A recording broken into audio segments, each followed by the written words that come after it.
یہ خواتین و حضرات ہمارے ساتھ اس وقت موجود ہیں صوفی بزرگ شاعر اور عالمی شہرت یافتہ شاعر ہیں بھوا چشتی صاحب. آپ اردو، پنجابی اور سرائکی کے شاعر ہیں. سر بہت شکریہ آپ کا وقت کا. سر سب سے پہلے تو آج کا جو پروگرام ہے، کیونکہ محرم الحرام کے حوالے سے پروگرام کیا جا رہا ہے، تو اس کے بارے میں تھوڑا سا بتائیے گا، کیونکہ میں پوچھ ہی رہا تھا کہ جو شاعر ہوتے ہیں جب وہ لکھتے ہیں تو ان کے تصورات میں یا ان کے دماغ میں، ان کے دل میں سب کیا ہو رہا ہوتا ہے کہ ان کی قلم چلنا شروع ہوتی ہے اور ایسے شعر کہہ دیتی ہے کہ وہ پوری قصہ اور پوری کہانی ہمیں بیان کر دیتے ہیں. ایسی بات ہے بیٹا جی، چونکہ واقعہ کربلا کے حوالے سے نبی علیہ الصلوۃ والسلام کا جب نور مبارک پہلی مرتبہ تخلیق ہوا تو رب العزت نے سرکار دو عالم کے نور سے پوچھا کہ آپ میرے لیے کیا کریں گے. تو جو بات نبی علیہ الصلوۃ والسلام کے نور مبارک نے سرکار سے کہی کہ شہنشاہ میں آپ کی ثنا، توصیف اور حمد کے جھنڈے گاڑ دوں گا پوری کائنات میں. ان کا میرے محبوب یہ بات بہت بڑی ہے. ان کا مالک تیری دی ہوئی توفیق سے ایسا ہی کر لوں گا میں.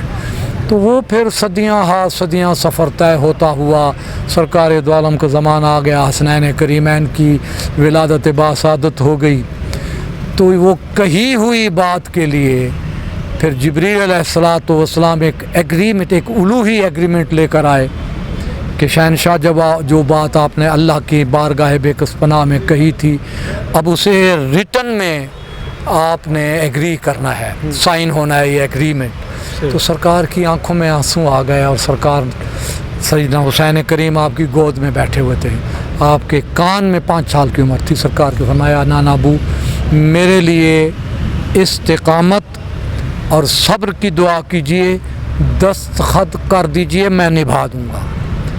یہ وہ بنیادی بات ہے جو باعث واقعہ کربلا ہوئی، اور واقعہ کربلا کی جو بنیادی ماہیت ہے، جو اس کا بنیادی روح ہے، وہ نبی علیہ الصلوۃ والسلام کی شدید خواہش کہ ان کی امت کا ایک ایک شخص بخشا جائے، کوئی بھی دوزخ میں نہ جائے. اس کے لیے پھر یہ ایک امتحان کا داغ بیل ڈالی مالک الملک نے کربلا معلیٰ میں. تو حسین کریم نے آمت الناس کے لیے جو بخشش کا ایک دروازہ کھولا، سیدہ کائنات سلام اللہ تعالی علیہا قیامت کے دن عرش معلیٰ کو جا کے ایسے ہلائیں گی تو عرش ہل جائے گا، عرش تخت. تو مالک الملک جبریل سے کہیں گے کہ یہ میرا تخت کس نے ہلایا؟ کہیں گے شہنشاہ آپ کی کنیز خاص ہیں سیدہ کائنات. فرمایا وہ کیا چاہتی ہیں؟ ان کا سرکار ایک زہر آلود کرتا ہے اور ایک لہو آلود کرتا ہے. اب وہ فرما رہے ہیں کہ یہ بتائیں ان دونوں کا قصور کیا تھا. سناٹے ہو جائیں گے. بارگاہ سمدیت میں حضور آئیں گے، فرمائیں گے بیٹا میری امت کی بخشش کا سودا کر لو ان 2 کرتوں کے بس. تو سرکار دو عالم کی تمام گناہ گار امت، تمام گناہ گار امت کی بخشش کے لیے اللہ پروردگار عالم مہربانی فرمائیں گے. یہ بنیادی فلسفہ ہے شہادت کا.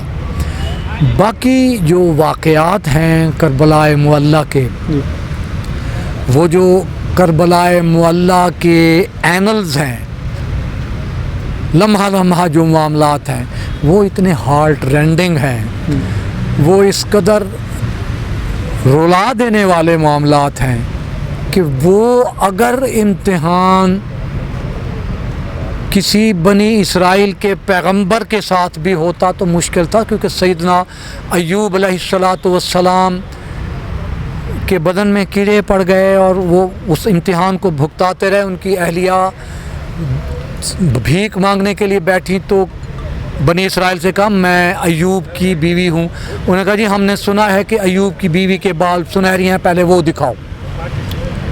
تو وہ انہوں نے کہا جی میں شوہر سے پوچھا ہوں. وہ پوچھنے گئی تو انہوں نے کہا مالک یہ کام میں نہیں کر سکتا، یہ کام مجھ سے نہیں ہو سکتا، مجھ سے میری ذات سے جو امتحان لینا ہے لے. حسین نے یہ امتحان بھی دیا. چادر، 4 دیواری اور